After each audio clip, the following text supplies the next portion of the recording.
Hello friend, आज से हम जावास्क्रिप्ट ट्यूटोरियल का सिलसिला शुरू करने जा रहे हैं।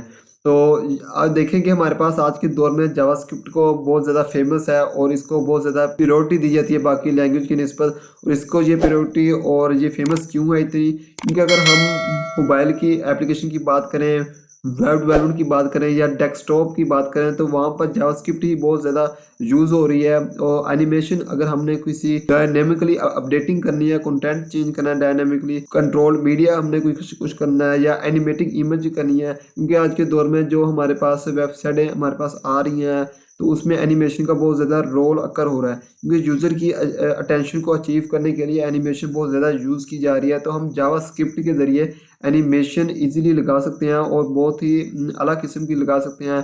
तो जावास्क्रिप्ट हमारे पास जो होती है वो हमारे पास इवेंट बेस प्रोग्रामिंग हमारे पास होती है।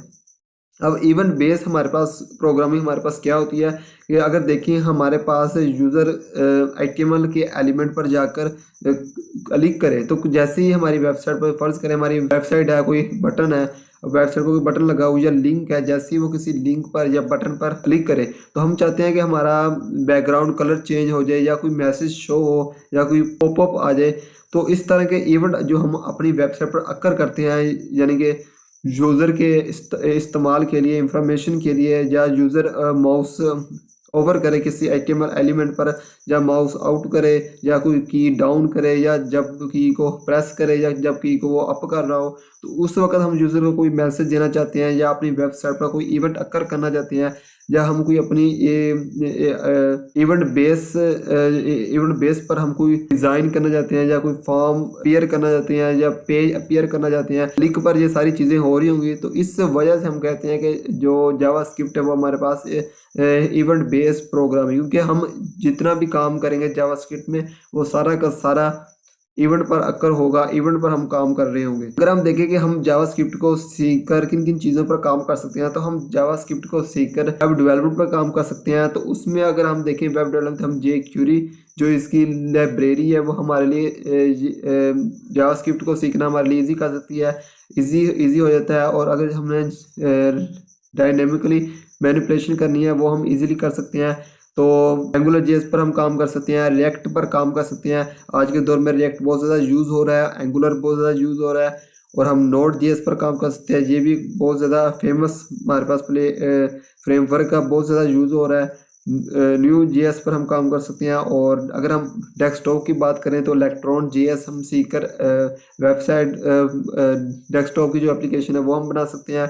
अगर हम मोबाइल ऐप की बात करें तो हम angular, react, view, react native और नोड जेएस को हम सीखकर इस पर काम कर सकते हैं। तो देखिए हमारे लिए जावास्क्रिप्ट सीखकर हमारे लिए कितना ज़्यादा बेनिफिट है, क्योंकि जावास्क्रिप्ट को आप सीखकर आप अर्निंग के पहले स्टेप की तरफ बढ़ जाएंगे। कहीं ना कहीं जाकर आप अपना अर्निंग करने के काबिल हो जाएंगे और अर्निंग करने लग जाएंगे अगर आप जावास्क्रिप्ट अच्छी तरह सीख लेते हैं। तो जावास्क्रिप्ट हमारे पास जो इसमें हमारे पास वेब बेस स्क्रिप्टिंग होती है, दो तरह की हमारे पास होती है। अगर हम बात करें तो क्लाइंट साइड और दूसरी हमारे पास होती है सर्वर साइड हमारे पास होती है।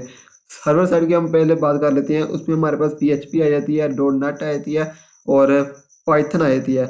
जब यूज़र किस चीज़ की सर्वर को रिक्वेस्ट करता है और सर्वर के बाद जो स्क्रिप्टिंग फाइलें होती हैं वो सर्वर उस फाइलों को रन करने के बाद HTML रिटर्न करता है यूज़र को।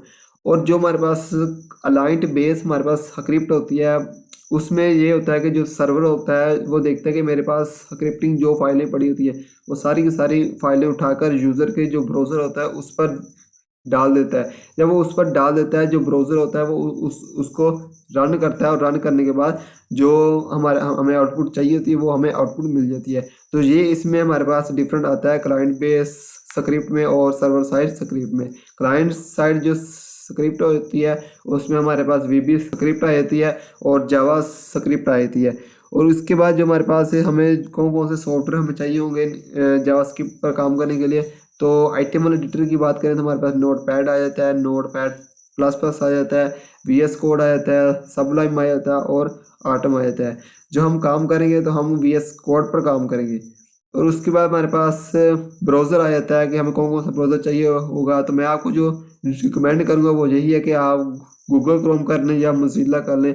इन दोनों पर, ये दोनों बेस्ट हैं। इंटरनेट एक्सप्लोरर आज के दौर में इतना यूज़ नहीं होता, तकरीबन ख़त्म ही हो चुका है ये। और उसके बाद हमारे पास सफारी हमारे पास होता है। तो मैं आपको जो रिकमेंड करूँगा वो गूगल क्रोम और मोज़िला, इन दोनों में से आप कोई भी एक इंस्टॉल कर लें और डाउनलोड कर लें और इस पर हम काम करेंगे।